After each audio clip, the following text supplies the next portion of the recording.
Deux adolescents fortunés décident un jour de se faire passer pour des mendiants dans la rue. Leur père l'a découvert et était furieux, mais il a finalement su qu'il le faisait pour aider un de leurs amis qui avait besoin d'aide. Bien qu'issus d'une famille aisée, Adam et Cody étaient des garçons de 13 ans gentils et serviables. Tout le monde en ville connaissait leurs parents, mais ils préféraient rester discrets et vivre modestement. Un jour, Adam et Cody se sont assis sur un banc, vêtus de vêtements sales et déchirés. Ils brandissent une pancarte sur laquelle on peut lire « Aidez-nous ». Ils ont également installé une table avec quelques articles qu'ils avaient mis en vente. D'habitude, un sans-abri s'assoit sur le banc où il se trouve, mais il était introuvable. Les gens se sont rassemblés autour d'eux après avoir réalisé que ces adolescents n'étaient pas des mendiants et qu'ils étaient riches. Une femme a décidé de s'approcher d'eux pour leur demander ce qui s'était passé. « Vous allez bien? Pourquoi êtes-vous là à demander de l'aide ?» a-t-elle demandé. Adam a admis qu'il était là pour aider leur ami qui était actuellement à l'hôpital. « Nous voulons aider notre ami qui est malade. S'il vous plaît, aidez-nous », a-t-il plaidé. Inquiète, elle prend discrètement une photo d'eux et l'envoie à leur père, Pierre. Lorsqu'il a reçu la photo, il a immédiatement quitté sa réunion pour aller chercher ses enfants, furieux qu'il se présente ainsi au public. Cependant, lorsqu'il est arrivé au parc, il a été choqué par ce qu'il a vu. Des dizaines de personnes faisaient la queue pour déposer de l'argent dans une boîte et acheter des articles aux deux adolescents. La femme qui lui a envoyé la photo de ses enfants s'est approchée de lui, réalisant son erreur. « S'il vous plaît, ne grondez pas vos fils.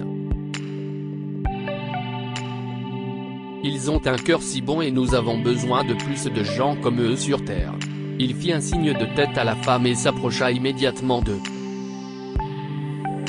« Adam, Cody, que se passe-t-il ici ?» demanda-t-il. Cody était effrayé, mais il décida de répondre. « Désolé, papa. Nous ne voulions pas que tu vois ça, mais nous devions faire ce que nous pouvions. Il y a quelques semaines, alors que nous rentrions de l'école, nous avons vu un sans-abri, Carl, assis sur ce même banc. Personne ne voulait l'aider et il avait l'air fatigué et affamé, a-t-il commencé. Pendant qu'il racontait son histoire, d'autres personnes ont décidé d'écouter, ce qui a mis leur père mal à l'aise. Cody a tout de même continué à raconter l'histoire. Nous lui apportions du thé et des sandwichs tous les jours, et il nous en était très reconnaissant. Depuis, nous passons quelques minutes avec lui pour échanger des histoires. Si est-il un homme si gentil, papa? Hier, nous avions de la nourriture à lui apporter, mais il n'était pas sur le banc.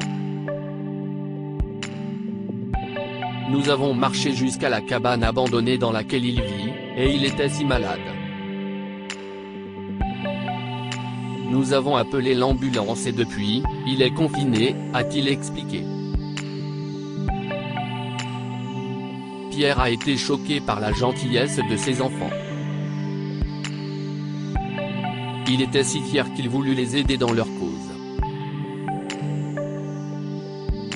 « Ce sont vos vieilles affaires ?» demande-t-il à ses fils. Cette fois, si est Adam qui acquiesce. Nous devions les vendre pour acheter le jeu vidéo que nous voulions, mais nous avons réalisé que l'homme en avait plus besoin que nous. Nous avons pris nos affaires et nous les avons vendues ici. Regarde ce qu'on a gagné pour lui, papa. Certaines personnes ont même fait un don sans rien acheter, dit-il fièrement. Leur père sourit. Il a annulé ses réunions pour la journée et les a rejoints sur le banc, ce qui a attiré encore plus de gens vers eux, qui ont acheté dans leur mini vide-grenier. À la fin de la journée, toute la ville était au courant de la situation du sans-abri et du geste aimable qu'Adam et Cody avaient fait pour lui. Les gens sont venus pour donner de l'argent et, à la fin, la table a été balayée. Adam et Cody étaient ravis d'avoir gagné 2300 € grâce aux ventes et aux dons ce jour-là. Mais ils craignaient que ce ne soit pas suffisant. L'hôpital ne fait-il pas payer beaucoup d'argent maintenant, papa? Nous devrons revenir et vendre plus de choses demain, suggéra Cody. Pierre acquiesce. Les fils, je suis fier de ce que vous avez fait aujourd'hui. Je n'ai jamais rien vu de tel.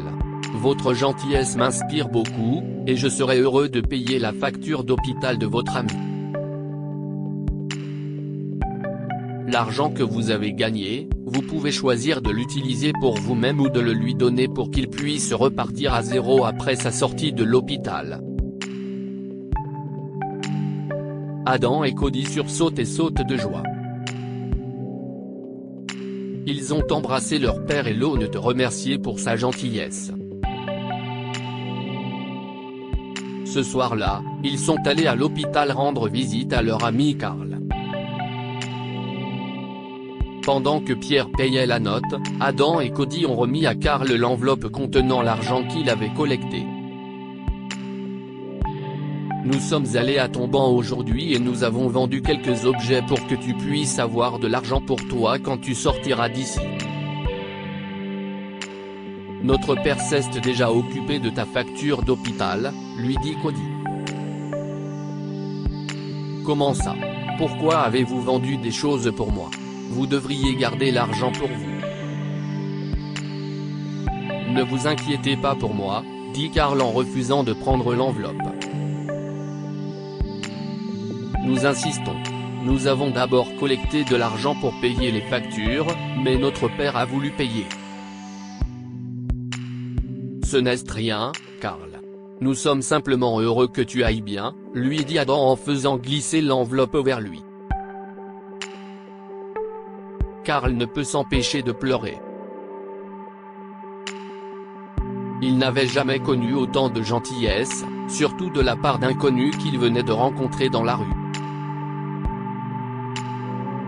Je ne sais pas comment vous remercier suffisamment. J'aimerais pouvoir vous rendre l'appareil d'une manière ou d'une autre, sanglote-t-il. Tu n'as pas besoin de nous remercier, Carl. Nous sommes heureux d'être tes amis.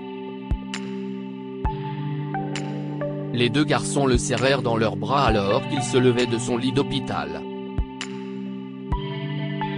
Peu après, Pierre est entré et s'est présenté comme le père des garçons. Vous avez élevé des hommes merveilleux, monsieur, lui dit Carl. Je sais et je suis très fier d'eux, dit Pierre en souriant.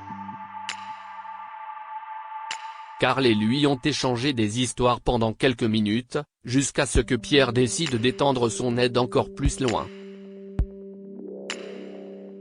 Écoutez, quand vous serez sorti d'ici, vous pourrez travailler comme agent de sécurité dans mon entreprise. Si est près de la cabane dans laquelle vous vivez, mais nous sommes en train de chercher une chambre plus sûre et plus propre pour que vous puissiez y vivre. Cela vous plairait-il? Demande Pierre. Carl ne peut s'empêcher de pleurer à nouveau. Il ne savait pas comment accepter la gentillesse qu'on lui témoignait, car il n'avait jamais fait l'expérience auparavant. Il remercia Pierre, Adam et Cody encore et encore et promit de travailler dur pour vivre une vie meilleure pour lui-même afin de rendre l'appareil un jour. Que pouvons-nous apprendre de cette histoire? On attend beaucoup de ceux qui donnent beaucoup. Adam et Cody pensaient qu'en menant une vie confortable, ils avaient la responsabilité d'aider ceux qui en avaient besoin. Ils ont utilisé leurs ressources pour aider Carl, et cela a fini par changer la vie de cet homme pour toujours. Nous devrions nous comporter comme des enfants. Parfois, l'innocence et la gentillesse d'un enfant peuvent être contagieuses. Dans le cas d'Adam et de Cody, leur père ne pensait pas vraiment à rendre service aux autres. Ce n'est qu'en voyant les actions de ses fils qu'il a été incité à utiliser ses ressources pour le bien. Partagez cette histoire avec vos proches. Elle pourrait les inspirer et leur faire plaisir.